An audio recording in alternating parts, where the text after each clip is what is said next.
Hi everybody, my name is Jeff, welcome to my channel. I was working on my next video called Gay Management 2.0, where I hope to help people deal with the repercussions of being gay or the difficulties that can occur. And I was thinking, first of all, I was already struggling a bit with what direction do I want to help people with this, because mentally it's mostly about self-esteem issues or identity stuff.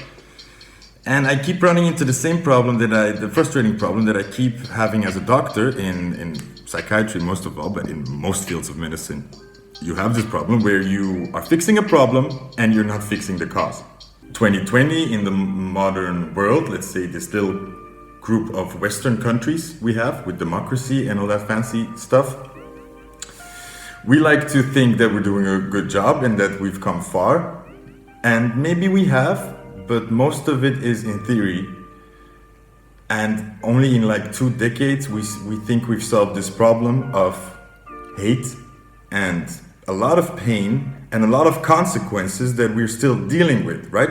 And my problem is really that science, society, and show business are not helping us, even not today, and I really want to address this. I have no idea what it's like for people who are born later than me and are gay, like what their experience is. But for me, when I was young, I'm 33 right now, so I was born in 87. When I was a teenager and I had to find out I was gay, that was a really big trauma, okay? It was a huge deal that everybody seems to just brush over because my parents were okay with it, most of my friends were okay with it in my face. So I shouldn't really have a problem, right? I shouldn't feel bad, I should just be okay with it. And that's a huge messed up lie that I've been struggling with and that I want to help you guys with. When I was young, before I knew I was gay, I knew that being gay was very bad. It was being something you should be very ashamed of, and it's something that you call people who are very annoying or who you want to hurt. It's a word that you use to hurt other people, because and it's still today, if I call straight guys gay, they're butthurt, okay? And that's the sad fact. And a little bit of the problem in the Western countries is we seem to are like completely running over the facts. These problems have snowed under because America seems to have made the black rights issue the only issue in the world for discrimination. So it's just overflowing everything with the same kind of repetitive negative messages that's not getting anywhere, and it's not being put in the right perspective, in my opinion. Also, we seem to all be very concerned about all these transgender issues that are very complicated, and this debate about pronouns is ridiculous. Hello, there are bigger problems we're still dealing with. There are still people who are depressed and hate themselves and are shunned from their families or are beaten because they're gay, who are gay bashed, who are hating themselves because of this. And we're discussing if he and she is okay and how far that's going. That's like a theory that we're not ready to tackle yet. And to just say it, Jordan Peterson and all that talk, that the debate he tries to have about this is fine, but it's cold. It's cold and it's hurtful. It's hurtful, period. And we're nowhere ready to deal with things like that. Society is nowhere near ready for that, okay? Also, my opinion. Now let's talk about science. Why science is not helping us with this. First of all, let me share the inspiration that I found when I made this video. I thought, oh, this is good inspiration. This is a magazine that was in between my comic books. My mom dropped this box. It's from 2009. And it has this article about being gay. Now this magazine, Science.Eos, in collaboration with Scientific American, they thought, oh, we're gonna make this month's magazine about being gay. Well, what are we gonna do to make that interesting? What are we gonna do to make that exciting? How can we help people understand being gay better? Let's make it pink and let's put a flamboyant man on the cover. There, we've done that. Now, before the article, let's do a funny joke, right? Cool. So they have this little joke.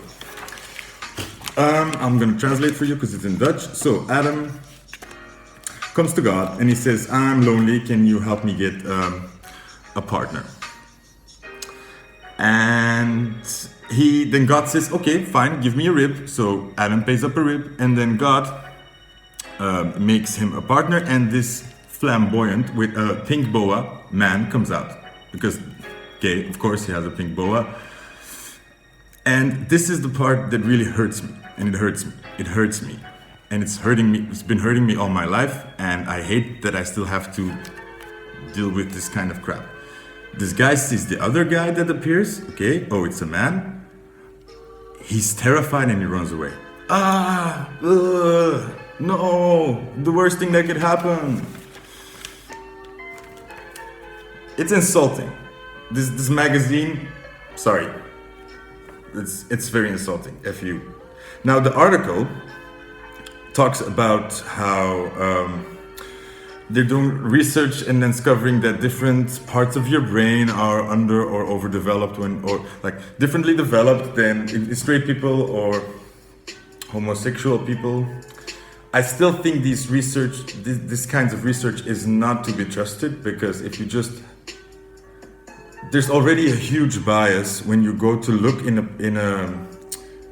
a country and you say, okay, we're gonna take 100 group of gay people and we're gonna take 100 group of straight people and test them. There's already a huge bias in that. I don't believe for a fact that these 100 straight people are completely straight, and I don't believe that these 100 gay people are completely black. How can you test these things? But they're still making statements, right? Science is making all these statements and putting all these facts out there that they're changing all the time, by the way. And then they give this article about how genes determine if you're gay or not, and that they see in families with more children. The more children there are, the higher the chance that the next child is gay. Or in times of hunger or war, or when the mother is sick, the chance that the child will be gay is also increased, right? So these are like facts they're putting out there. This is not the full part of the puzzle. This is just a research that seems to determine this or this. And then they're making this magazine and it seems to be determined there. Like, it's in your genes, being gay is determined in the womb. And my anger with this article, especially in that time, is like, who is this helping? How am I supposed to feel about this? Am I supposed to feel better? Am I supposed to feel worse? Are you proving this? What statement are you putting out there? What are you trying to do? Who are you trying to help, right? And most of the times, the answer with science is nobody. Science is full of elitist men, and women, mostly men, who are trying to help themselves, right? In a very competitive world where and a lot of this research, and I know how it happens, a lot of this research happens, they collect data and then they go to a person that knows how to handle statistics, and then that person says, oh, you don't have enough data to do the original thing you want to do, let's play with these numbers and see if we can prove something else. That's how a lot of science goes. Also, and mostly in psychiatry, science has been constantly making up definitions and names and putting it out there and then taking it back and then changing it so many times in the last decades, and they should be ashamed because they're hurting so many people, and not only by just putting people in a box, calling them something, saying it's their fault, they're this thing, and then saying, oh, it's not, and then stating something else. And the problem is, it's not one person. It's not one person that is responsible. No, it's an organ of old. I don't know. There's never one person to be held accountable. It's always an ideology or something, and it's a lot more political and not so scientific than you think. And they're most of all hurting people by not even taking into consideration the people's self-esteem. And this is what I saw happen. I hate this. This is what broke my heart, is where I saw young guys or young girls get admitted into psychiatry because they had a psychotic break, because they took too much speed or whatever, or some drugs. And they didn't really have this psychotic break because they're taking too much drugs. They're having this psychotic break because they're taking drugs all the time, because they're overexhausted, because there's a real problem happening at home, all right? Mom and dad are not as clean as they say they are, but they're hiding it, and the child knows. But they're lying to the child. So this child that's when the paranoia starts, okay? And then the doctors pick up 10 years later when they get admitted in the hospital. Oh, you have psychosis? Well, let's put you on antipsychotics, and from now on you're a psychotic person. It's your problem. It's your fault. And they don't look at the parents anymore. And the doctor doesn't have time. He just gets sent to the next box and he's gone. Maybe later on, this young person, they say, oh, you're manic depressive. And then later he's just depressed. Or maybe later it's, oh no, we have an addiction. First we have to deal with this addiction, right? Because obviously that's an isolated problem. You see how this nightmare continues? This is what science is doing, okay? So don't listen to science to say who you are and what that is worth or what that means, and don't even look at anybody or to give you an answer for if it's okay to be who you are and to want what you want. Nobody has the answer. There are no rules for this. There's no right or wrong answer. It's unbelievable. Now let's see what society is doing. They're throwing gay pride parades, and it's a huge joke. It's like a big party, everybody gets a pink t-shirt, everybody drinks a cocktail and fills up the street, throws it full of litter and goes home.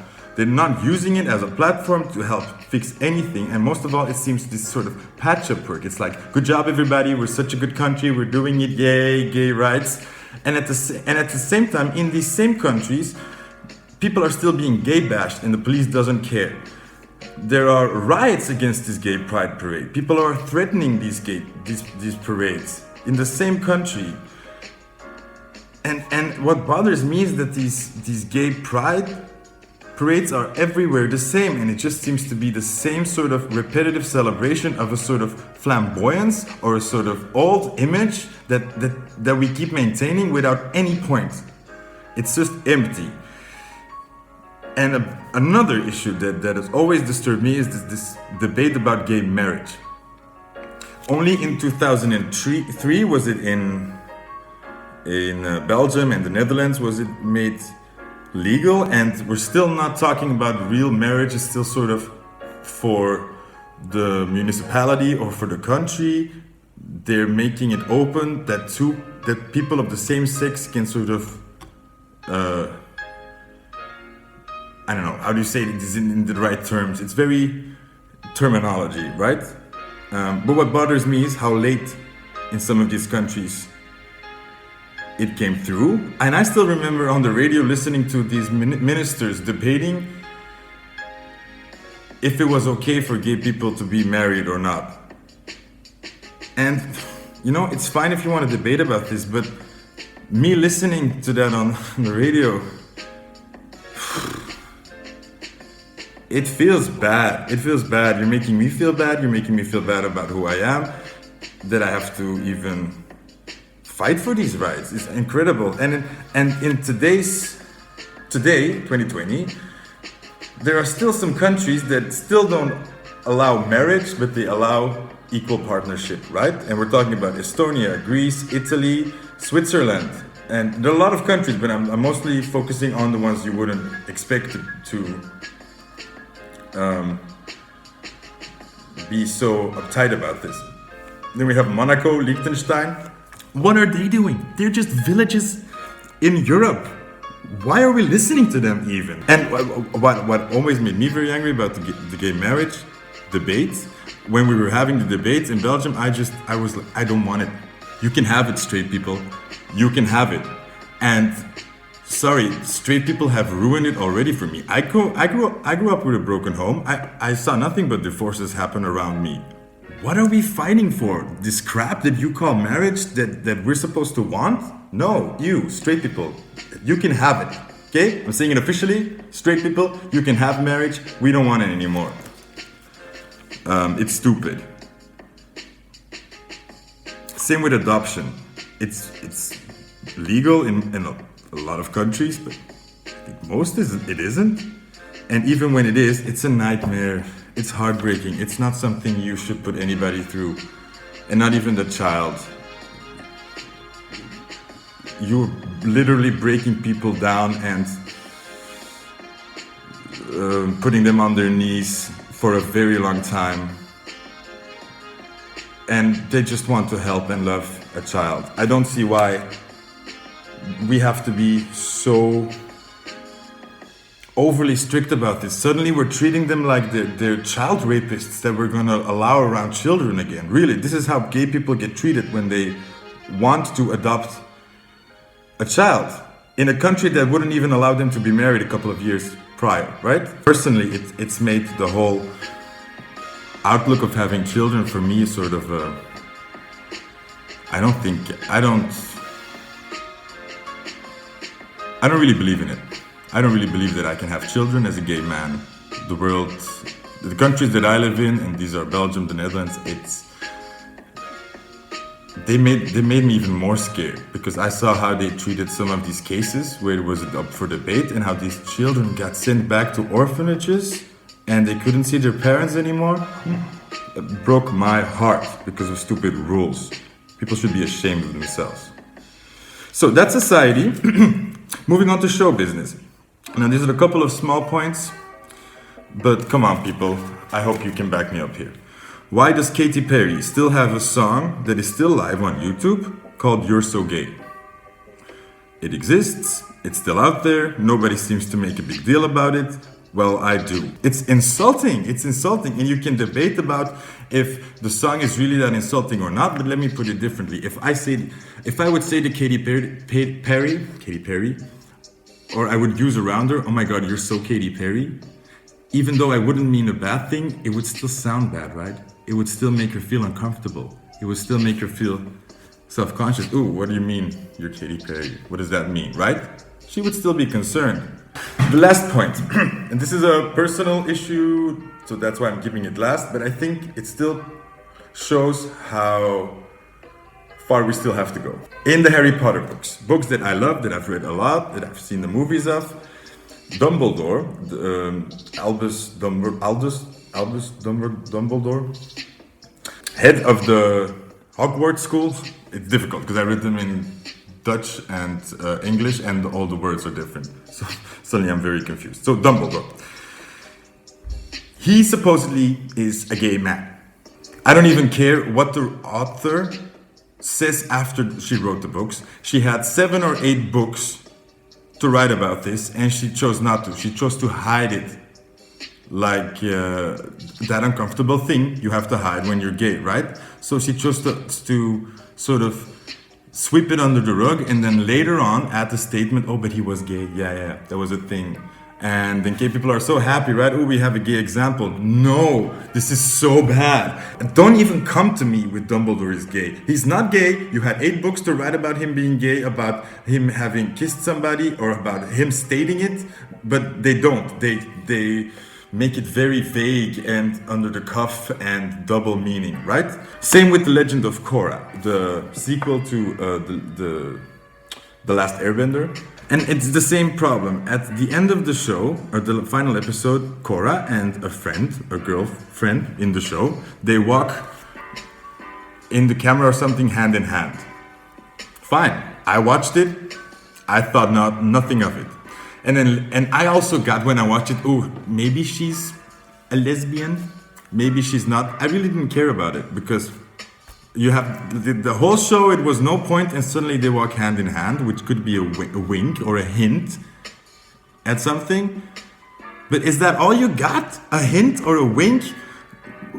That's still shaming gay people, really. And then I hate that people make such a fuss about it afterwards. Like, oh, she's a lesbian and it's a big deal for gay people, and wow, we have another role model for us. No, we have another role model that hides it and is ashamed for it. Let Korra kiss her girlfriend. That's a step forward, but we're still uncomfortable with that, right? Those are my facts about why we should really open our eyes and see that we're a long way from being where we want to be, and a lot of gay people are still suffering, and they're still hurting, and they're still confused, and they're still lonely and hating themselves, And this is the reason why, because we're still living in a world where these things they can still slide, and it's not okay. So be aware what information you're taking in, whose advice you're buying, and whose judgment you're buying. Let nobody decide or define who you're supposed to be. There are no rules, there's no role model, being gay has nothing to do with masculinity or femininity. Those are all societally determined things, okay? That's all something we learn. These are all habits. Being feminine, what we think being feminine, like all these things that we think that gay men then do, is all something society has learned us, okay? There's so much to discuss here, but the problem is we're not even talking about it anymore because we think we all have a handle on it, and we do not. So I hope this puts some things into right perspective and makes you feel a little bit better about feeling bad about being gay. And I just want to, put some real gay pride into people's hearts. And to do that, you cannot get angry, right? It's a bit ridiculous. So I hope this helps anybody. And let me know if you still want me to do a pick a card about this subject. I think it's fine this way. I was not feeling it anyway. So that was it. Have a nice day. Bye.